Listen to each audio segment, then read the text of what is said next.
चैतन्य बघेल को high court से बड़ी राहत मिली है। चैतन्य बघेल को हाई कोर्ट से जमानत मिल गई है। शराब घोटाले में चैतन्य बघेल को जमानत मिल गई है। 3 मामलों में चैतन्य बघेल को जमानत दे दी गई है। हाई कोर्ट से चैतन्य बघेल की राहत भरी खबर है। देखिए, एसीबी OW और ईडी केस में मिली है जमानत। पूर्व मुख्यमंत्री भूपेश बघेल के बेटे चैतन्य बघेल को बड़ी राहत मिल गई है। इस वक्त की आपको बड़ी जानकारी दे रहे हैं, बड़ी खबर बता रहे हैं। चैतन्य बघेल को हाई कोर्ट से जमानत मिल गई है। शराब घोटाले में चैतन्य बघेल जेल में थे और देखिए अब हाई कोर्ट ने बड़ी राहत दे दी है। 3 मामलों में चैतन्य बघेल को जमानत मिली है। और इस खबर पर ज्यादा जानकारी के साथ छत्तीसगढ़ के ब्यूरो चीफ मृगेंद्र पांडे मेरे साथ लाइव जुड़ गए। मृगेंद्र, जानकारी दीजिएगा, इस वक्त की ये बड़ी खबर है, चैतन्य बघेल को हाईकोर्ट ने राहत दे दी है। देखिए, बड़ी खबर है, चैतन्य बघेल को हाईकोर्ट से राहत मिली है। एसीबी OW और ईडी दोनों अलग अलग मामलों में इस चैतन्य बघेल को गिरफ्तार किया गया था। जांच चल रही थी। इन दोनों जांच एजेंसियों के मामले में इनको राहत दी गई है, जमानत दी गई है। तो अब जो चैतन्य बघेल के वकीलों का कहना है कि चैतन्य बघेल अब जेल से बाहर आ जाएंगे। जुलाई से चैतन्य बघेल जेल में थे। लगातार जो अलग अलग जांच एजेंसियां जांच में जो तथ्य पेश कर रही थी उसके आधार पर वो जेल में थे। खास बात यह है कि लंबी चौड़ी जो चालान पेश की गई है, तमाम चीज़ें हैं, उसके बाद हाई कोर्ट ने इन्हें जमानत दी है। हाई कोर्ट में चैतन्य बघेल के वकील गए थे। उन लोगों ने तर्क दिया कि जो पूरे मामले हैं, क्योंकि जांच एजेंसियों ने आरोप लगाया था कि जो शराब घोटाले का पैसा है, अन्य घोटालों का पैसा है, चैतन्य बघेल की कंस्ट्रक्शन कंपनी में लगाया गया, उसमें निवेश किया गया है। उसमें निवेश के बाद बड़े पैमाने पर ये पूरा घपला घोटाला हुआ था।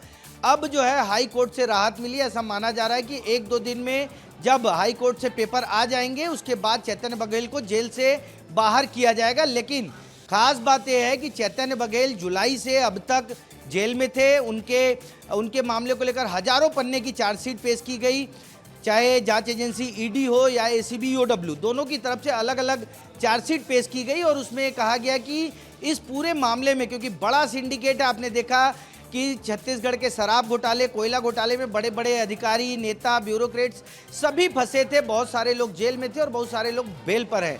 अभी कुछ लोगों को एक बार फिर ईडी ने पूछताछ के बाद जेल में भेजा है। तो कुल मिलाकर चैतन्य बघेल को फिलहाल थोड़ी राहत मिली है और 1-2 दिन में वो जेल से बाहर आ सकते हैं। जी ठीक है मृगेंद्र, आप हमारे साथ बने रहिएगा। हमारे साथ अभिषेक तिवारी भी हमारे संवाददाता जुड़ चुके हैं। अभिषेक, आपके पास क्या अपडेट है इस वक्त का? बिल्कुल, देखिए, बहुत ही बड़ी राहत जो है चैतन्य को मिली है। उनकी जो जमानत याचिका लगी हुई थी हाई कोर्ट में, इसको दिसंबर में लगाया हुआ था और तब से लगातार अटकी हुई थी। 8 दिसंबर को इसमें आखिरी सुनवाई हुई थी। लंबे बहस के बाद इसको जो है रोक के रखा गया हुआ था, लेकिन आज जो है इसको मंजूरी दे दी गई है, क्योंकि कोर्ट ने ये बात कही थी कि जब तक फाइनल चालान जो है ईडी का पेश नहीं हो जाता तब तक इसको रोक के रखा जाएगा। और सुप्रीम कोर्ट के आदेशानुसार जो है ईडी ने दिसंबर तक पूरा चालान पेश कर दिया, जिसके बाद आज सुनवाई हुई है। जो ईडी ने अभी चालान पेश किया था उसके बाद आज सुनवाई हुई और जो है चैतन्य बघेल को ईडी और एसीबी OW दोनों में, जो शराब घोटाले मामले में दोनों में गिरफ्तारी थी, दोनों से राहत जो है मिल चुकी है। और उसके बाद अब कोर्ट के आदेश आने के बाद जो है उनको जेल से रिहा किया जाएगा। मैं आपको बताऊं, शराब घोटाले मामले में पहले ईडी ने गिरफ्तारी की थी, उसके बाद जो है एसीबी OW ने भी दावा करके उनकी गिरफ्तारी कर जो है उनसे पूछताछ की थी। दोनों ही मामले चल रहे थे, जहां ईडी में पूरा चालान पेश हो गया, उसके बाद सुनवाई हुई और आज जो है उनको जमानत मिली है। रशिका, बिल्कुल, तो देखिए ये बहुत बड़ी राहत है। और जैसा कि अभिषेक भी जानकारी दे रहे थे और लगातार हमारे साथ मृगेंद्र जी भी न्यूज रूम से लाइव बने हुए हैं। मृगेंद्र जी, अगर इसको किस तरीके से समझा जाए, क्योंकि अब प्रदेश का राजनीतिक पारा एक बार फिर से हाई होने वाला है चैतन्य बघेल की इस राहत के बाद। नहीं, देखिए, चैतन्य बघेल को जमानत मिली है। पूरे केस से एक तरह से उनको बरी नहीं किया गया है, तो उस लिहाज से बहुत महत्वपूर्ण नहीं है। हाँ, खास बात है कि पिछले 6 महीने से वो जेल में बंद थे, अब उनको जमानत दे दी गई है, तो जेल से बाहर रहेंगे।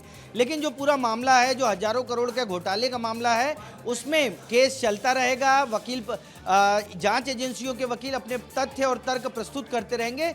ईडी की तरफ से भी आएंगे, एसीबी OW की तरफ से भी आएंगे। और खास बात यह है कि जो चैतन्य बघेल है उनके वकील भी अपने तथ्य पेश करते हैं। इसमें मतलब कुल राहत यही है कि चैतन्य बघेल अब जेल से बाहर रहेंगे जी। लेकिन पूरे मामले की जांच अभी चलती रहेगी। जी। ठीक है अमरीकन जी, बहुत शुक्रिया आपका भी, अभिषेक आपका भी तमाम जानकारी के लिए।